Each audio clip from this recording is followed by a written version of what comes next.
Shabbat Shalom. So when I was a kid, my favorite part of the Seder was when we would go looking for the Afikomen, and hopefully I would find it, and then I would get a prize for finding the Afikomen. That was what kept me up all night. I wanted to wait till that moment to go searching for the Afikomen. And I'm sure that's something that keeps a lot of our kids engaged, and it's pretty cool. So where do we get this Afikomen from? At the beginning of the Seder, we have 3 sheets of matzah. We take the middle matzah, we break it in half. They never break in half. So the larger half, right, we set aside to be eaten later, and the smaller half we hold up and say, Ha lachma anya. This is the bread of affliction, poor people's bread. Poor people only eat a partial loaf, the small part of a loaf of bread. We're going to save the rest for later.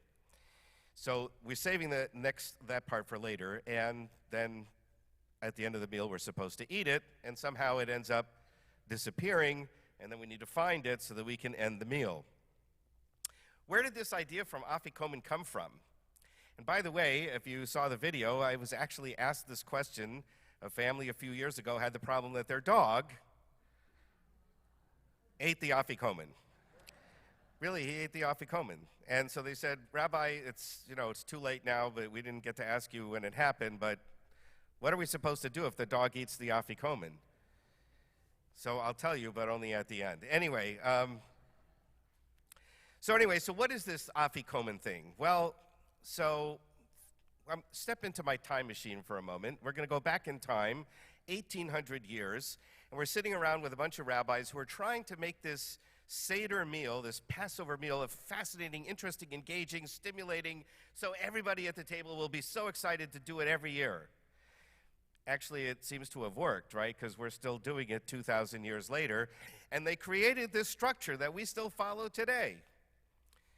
And at the end of this structure that they created, which is recorded in their book, which is called the Mishnah, it says these weird, strange words, in Hebrew, of course, Ein maftirin achar hapesach afikomen, which means you do not conclude the Passover Seder meal with Afikomen.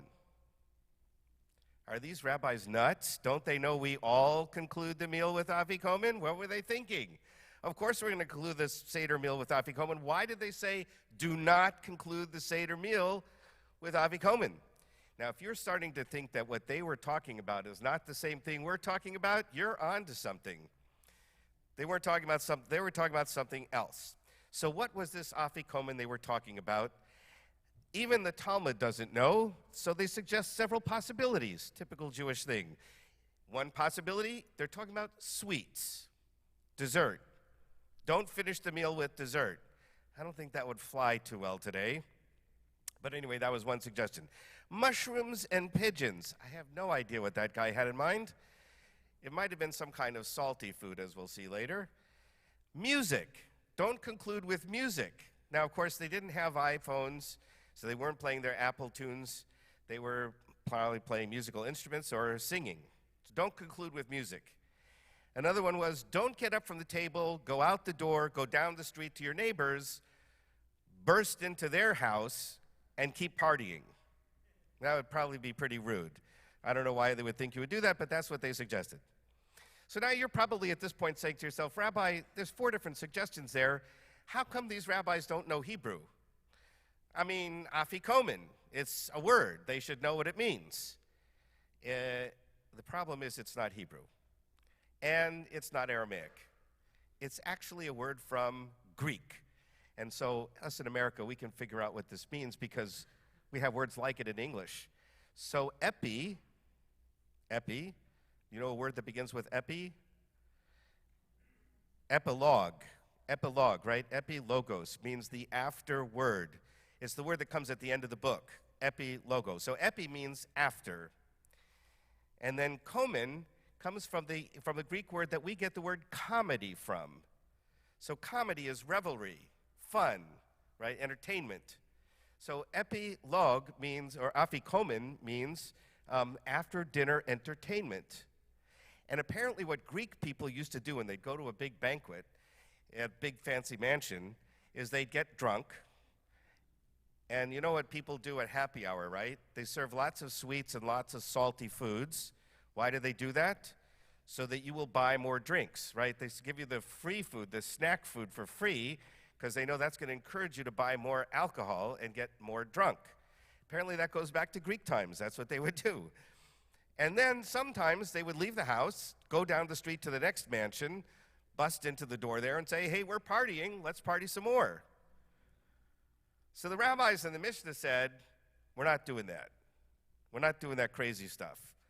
We're going to celebrate a little bit like the Greeks. We're going to do some banquet things. We're going to have parsley and salt water. What do we call that in modern times? Hors d'oeuvres, right? We'll have hors d'oeuvres. That was a Greek thing. So we'll have hors d'oeuvres at the beginning of the meal. We're going to recline, because that's the way the Greek people ate their meals. You see it on TV as those ancient movies where they're lying on couches and eating their grapes like this. Why do we recline at the Passover Seder? Because that's the way the Greeks used to eat their banquets. We're going to have wine. Why? Because the Greeks used to have wine at their banquets. And we're going to lift up the glass and make a toast to God, because the Greeks would make a toast to their gods. So we're going to lift up our cup and make a toast to our God. So we're copying some of the things that the Greeks do, but we're not doing that crazy stuff at the end. None of that crazy stuff.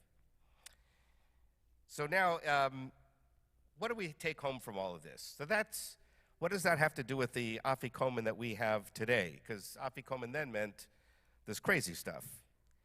Well, it turns out that at the end of the Passover meal, you were supposed to have the Passover lamb.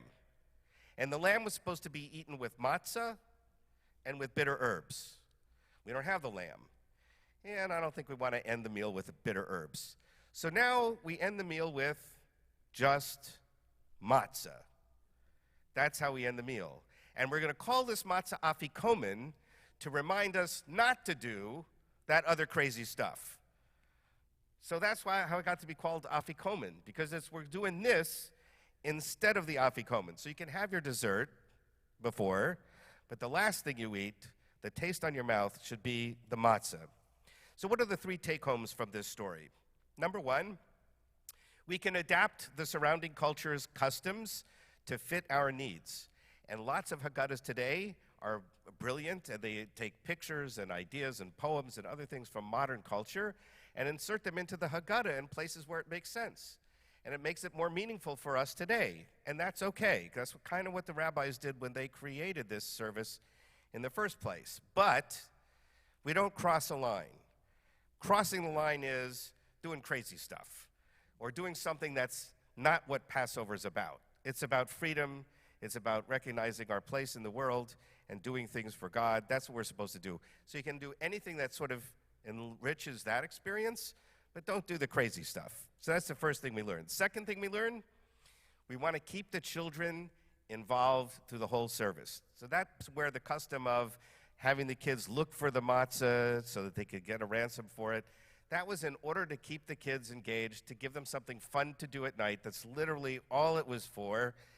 And there's plenty of those things in the Seder service that the rabbis created because we want our kids to enjoy the service. So do things that the kids will enjoy, and also, of course, hide the Afikomen. And the third thing we learn, the last taste in our mouth as we go to sleep, the thing we're supposed to remember when our head hits the pillow is the taste of freedom, the dough that it didn't have time to rise. That's the last thing we eat, the last memory we have before we go to sleep. I wish you all a Shabbat Shalom and a happy Passover.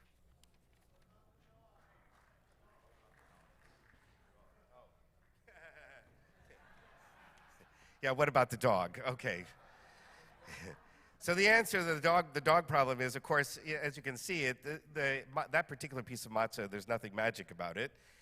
Just have a piece of matzah. Sorry, not an exciting ending, but just have a piece of matzah at the end. That's the important part. That's it? All right, so we can't get out of it even if our dog eats it. It's not like homework. My dog ate it, yeah. Yeah, your dog ate it. Okay, exactly. All right, well, thank you, Rabbi Morgen. Let us now rise for the Aleinu, page 56.